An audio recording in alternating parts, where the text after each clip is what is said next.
tenin'Andriamanitra Solika Fitaiza.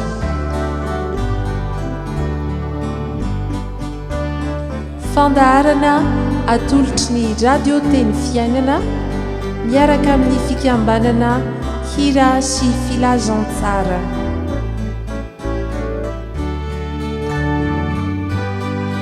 Fitarian-kevitra ho amin'ny fandiniana ny soratra masina isan'andro. Fa tsy menatra ny filazantsara ao fa herin'Andriamanitra ho famonjena izay rehetra mino izany. Ny tenin'Andriamanitra Solika Fitaiza.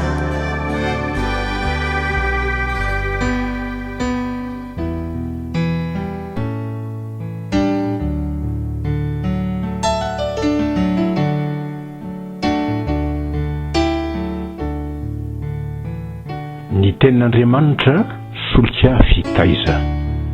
Rehafana malala piaino sy mpanaraka ny radio Teny fiainana araka ny teny fampahafantarana mialoha izay natao teto amin'ny radio Teny fiainana dia fifaliana ho antsika ny handre sy iaino tsy ho ela eto amin'ny onjam-peon'ny radio Teny fiainana ny fandaharana sy ny mitondraina ny lohateny hoe ny tenin'Andriamanitra Solika Fitaiza. Fandaharana vaovao zany izay atolotry ny radio Teny fiainana miaraka amin'ny fikambanana hira sy filazantsara. Manomboka rahampitso alatsinainy 5 oktobra amin'ity taona ity zany.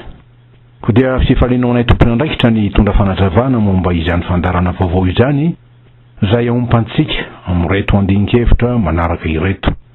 Ny voalohany dia ny momba ny antom-pisian'izao fandaharana izao. Ny faharoa manaraka izany dia ny toromarika sy hafatra ara-pahana tanterahana na ara-panaovana ary ny fahatelo dia ny fotoatin'ny fandaharana.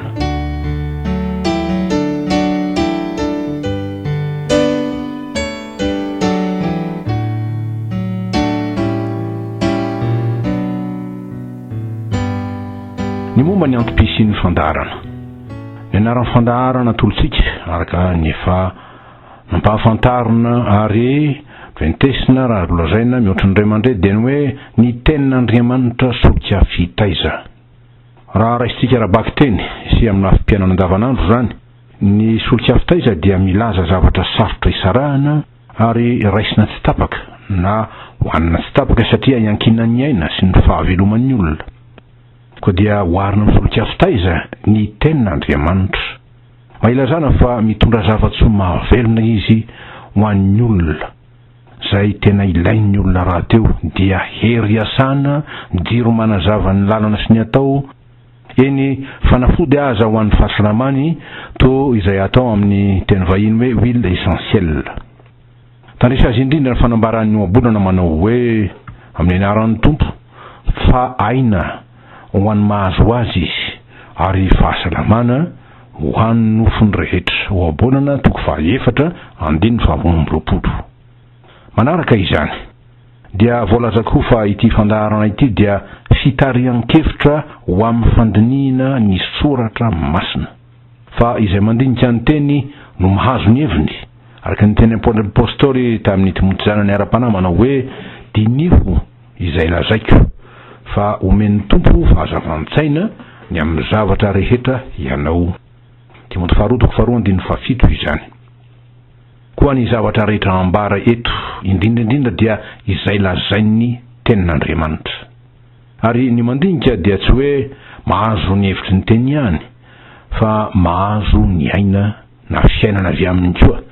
Dia araka ny teny Jesosy tamin'ireo jiosy fahizay manao hoe dinihinareo ny soratra masina satria ataonareo fa ho aminy no anananareo fiainana mandrakizay ary ireny no manambara ahy hoy ny tompo.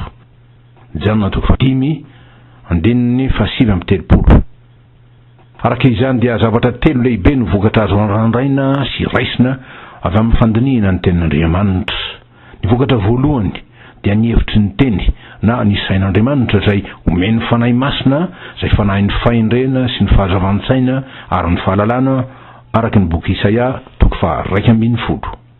Fa ny fanahy mamantatra ary mampahafantatra ny zavatra rehetra na dia ny saina lalina izay n'Andriamanitra azy araky ny epistely ho an'ny Korintianina voalohany toko 2:10.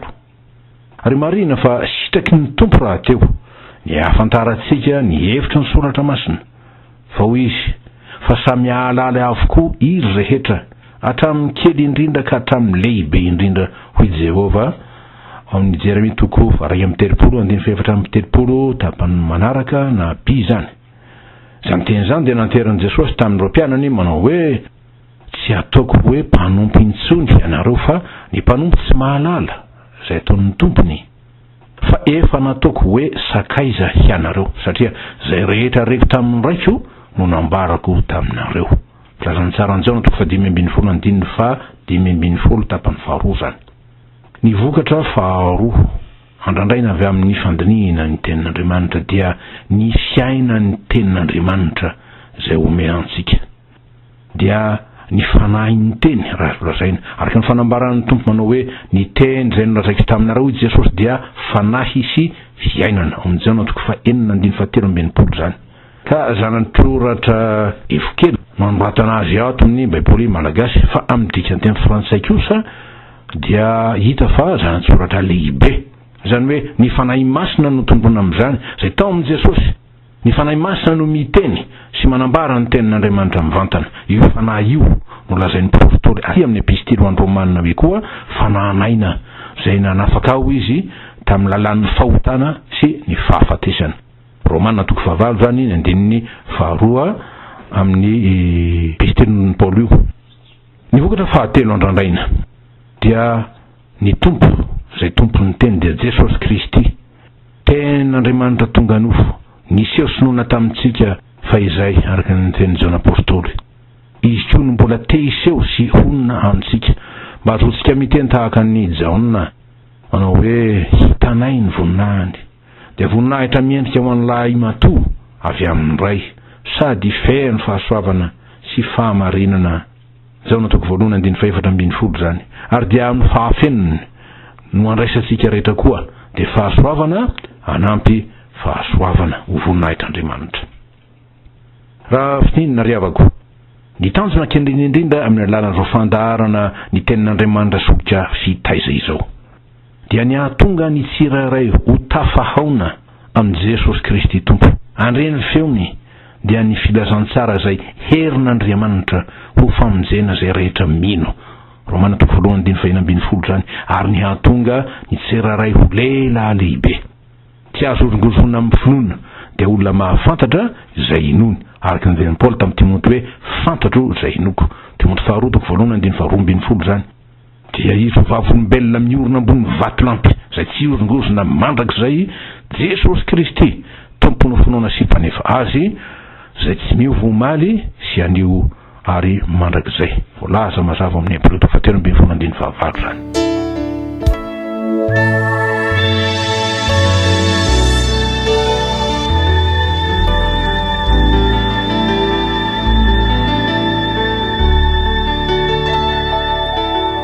Manaraka izany, inona no toromarika sy hafatra ara-panaovana izay zarainao antsika eo ampanarahana ny fandaharana ny tenin'Andriamanitra Solika Fitaiza. Voalohany dia hoe fantaro riavako ny fiavian'ny teny. Amin'izany dia oka samy hanana baiboly sokafana eo ambany maso mandritra ny famerabelarana mety atao raha azonao tanterahana zany. Ary dia fantaro sy hainaro ny fitsanjarana sy filaharan'ireo boky samihafa ao anatin'ny baiboly na ny testamenta taloha na ny testamenta vaovao izany. Manaraka izany dia misy vaky teny 2 isan'andro izay voatondro ao amin'ny perikoparaitsika ka samy vakina ireo. Eny na dia ny faharoa aza no ifantohan'ny fandiniana izay ataontsika. Manaraka izany, ireto ny fenitra sy lalàna izay nizahanay ny tandrovina mikasika ny fandiniana ny teny. Voalohany dia nisy fantohana hatrany amin'ny loha-hevitra izay voafaritra. Zava-dehibe io satria io ny fototra manorina sy mandravona ny dinika sy ny hevitra rehetra izay mety avoaka sy alahatra.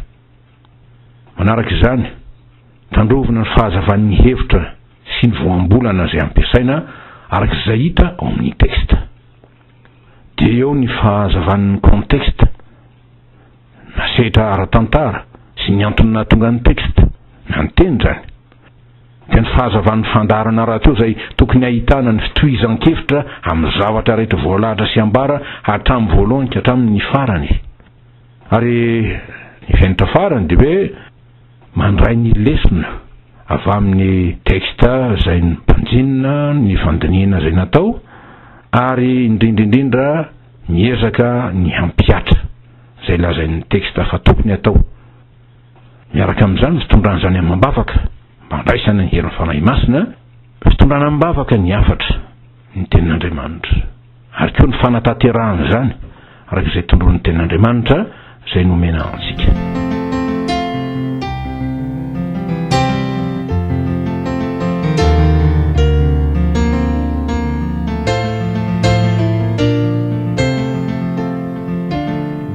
Ny farany dia mikasika ny votoatin'ny fandaharana. Izany dia araka izay voafaritra ao amin'ny perikiopa izay arahan'ny fiangonana loteranina malagasy, sady arahan'ny rotoby sy sampana fifoazana izay miray aminy.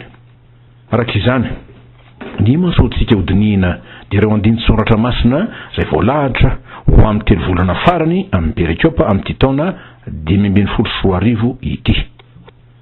Koa amin'ity herinandro izay sokatra rahampitsy ity, ratsinainy 5 oktobra zany, ary mifarana ny asabotsy 10 oktobra, ny teksta izay voatondro ho amin'ny alahady fa 8 manaraka ny trinité no hodinitsika. Koa ny loi FDB ho banjina amin'izany dia ny hoe matahora an'Andriamanitra. Ireo hevitra io dia sotonina avy amin'ny leksiona izay voalahatra dia ny Deutéronome 10, ny 2 ka hatramin'ny 20 izay ahitana ny andiny teny fototra manao hoe eo amin'ny 20 tapany voalohany amin'ny anaran'ny Tompo, Jehovah Andriamanitrao no hatahoranao, izy no tompoinao. Toy manaraka izao raha filipitinina ny fandaminana ny fitsinjaran'ny lohevitra. Misy ny loi FDB iombonana izay mandravona zanadlohevitra mandritry ny herinandro araka ny voalahatra antsika teo, ary fototra izay iompana ny lohahevitra isanandro zany. Misy araka izany ireo lohahevitra voasana isanandro ary lazaina hoe zanadlohahevitra nateraky ny loi FDB izay mandravona azo rehetra.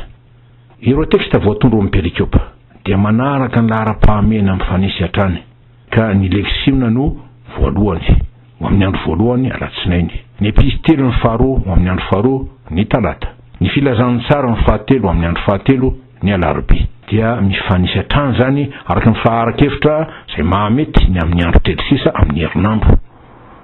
Mety hisy fiovana kely amin'ny antony maro-pototra izay mety ilana zany fanatsarana izany. Fa ny lafiny fampiarana kosa raha io ny resahana dia io ny mamarana ny herinandro toy ny afatra apetraka izany mba tsy ho mpiaino manadino isika. Ny amin'ny fampiarana io dia mety misy eo amin'ny endrika samihafa toy izao. Ao ny endriky ny fiantsona, ao ny endriky ny fantaniana izay mitady valiny avy amin'ny mpiaino sady mpandikina ny soratra masina ary isam-batan'olona izany. Ao ny endriky ny fampitandremana sy fampiambenana ny amin'ny fitaka sy sandoka samihafa ara-pampianarana sy ara-pinoana araka izay hita loatra amin'ny andro ankehitriny. Ao ny endriky ny fitaomana sy ny fampahirezana ho amin'ny fanoloran-tena ho an'ny Tompo sy ny asan'Andriamanitra izay sahan'ny fiangonana zava-dehibe io ry havana, fa tsy hoe mandray araka le ten'Andriamanitra hoe mpanatafy tena mahamenatra na dia ny tenen'izany, fa mandray mba manolo tena ho an'ny Tompo koa sy ny asany. Dia ao ny endriky ny famporisiana araka izany ho amin'ny asa fitoriana ny filazantsara sy ny asa fanabeazana ara-pilazantsara.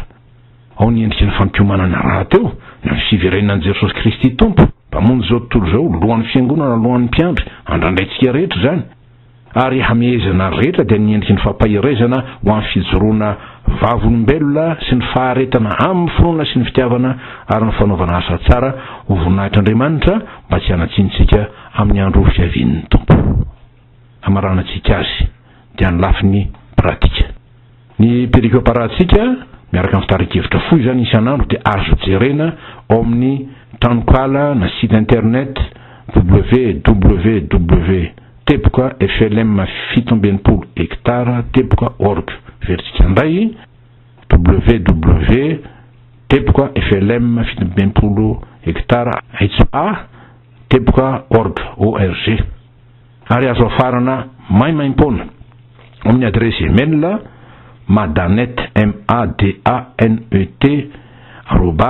@orange teboka mg veritsika afarana mamaimpona ao amin'ny madanet MADANET @orange.mg. ko dia mametraka ny mandrapiresika indray ry havako zay ametrahanantsika eo ambanin'ny fahasoavan'Andriamanitra mba ho samy mitahin'Andriamanitra ny isika ho voninahitry ny anarany. Misaotra indrina tompoko.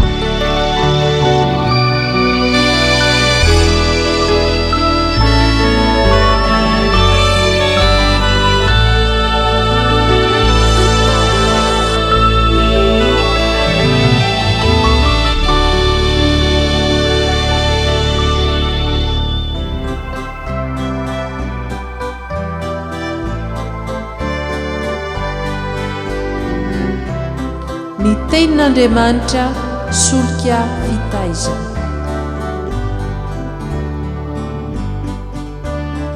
Fandaharana atolotry ny radio Teny Fiainana miaraka amin'ny fikambanana hira sy filazantsara.